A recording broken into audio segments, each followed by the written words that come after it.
Hey YouTube. It is 16 days since my SRS surgery, so 16 days since I've been post-op.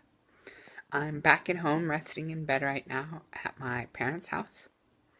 Um, and yeah, it has been quite the recovery here, which is why I didn't even feel remotely close to making a video in the past 2 weeks. I'm using my iPhone here. I feel a little bit weird about that, but anyway, yeah, so I had the surgery. I guess where I cut off was about, I don't know, 12 hours before surgery, where I was getting ready to do bowel prep, pick up my mom, things like that. So went in the morning of surgery, hadn't had anything to eat, had to give myself an enema in the morning, which was oh so much fun. Um, get weighed, do all the pre-op paperwork, and then you just kind of sit around and wait.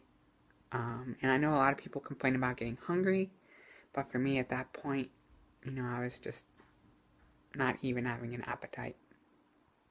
So then after that, um, it was into the OR where I hear somebody moving around in my parents' house. I'm self-conscious about making videos and them seeing. Um, it's my brother probably. But anyway, so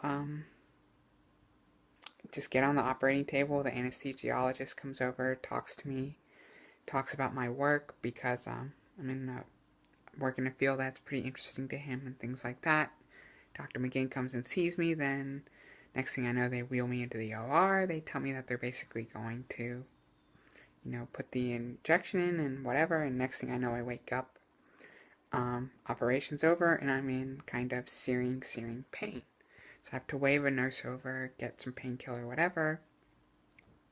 And it turns out that, according to Dr. McGinn, I had a incredibly low pain tolerance, much lower than her average patient.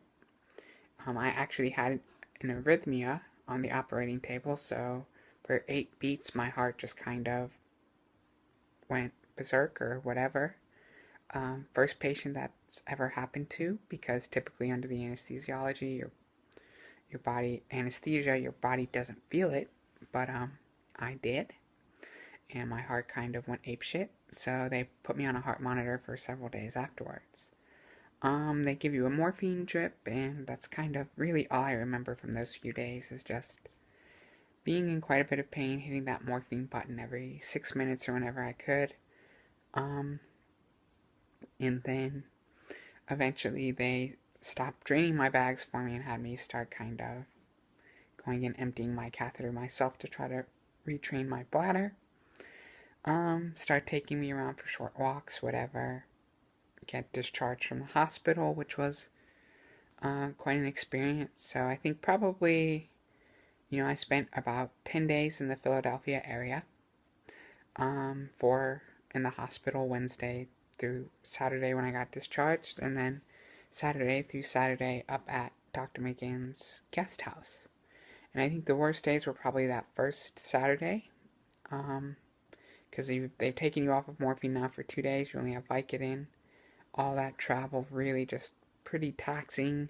You don't want to bump the catheter because it was still in and things like that.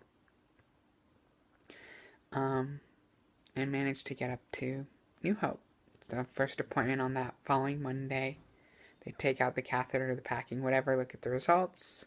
Dr. McGinn is incredibly pleased with them, as she was kind of right afterwards.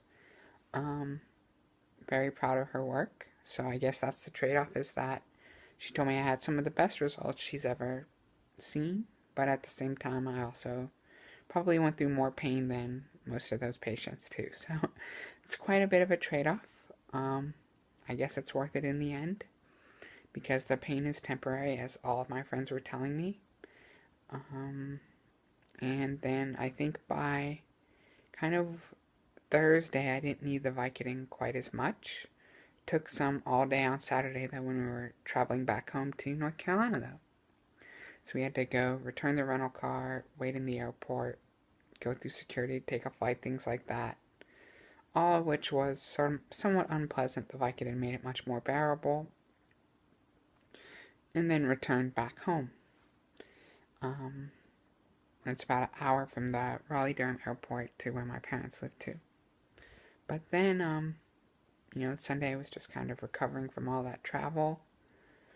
So it was Monday when they went and picked up my brothers, things like that. And then I think really probably starting around Wednesday, and then Thursday, and now today is Friday, and it's been getting quite a bit better now, day by day, where the the tone, the color is coming back to my face, my skin, things like that. I'm able to get in and out of bed a lot easier, walk around more.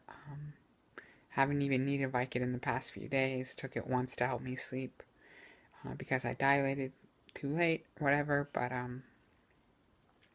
dilations become much less painful. Kind of everything's a little bit better.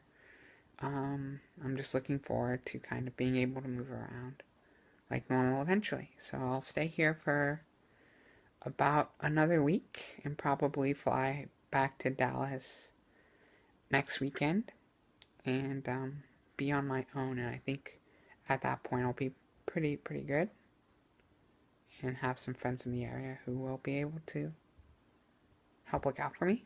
And then I'll start telecommuting for my first 2 weeks back on the job.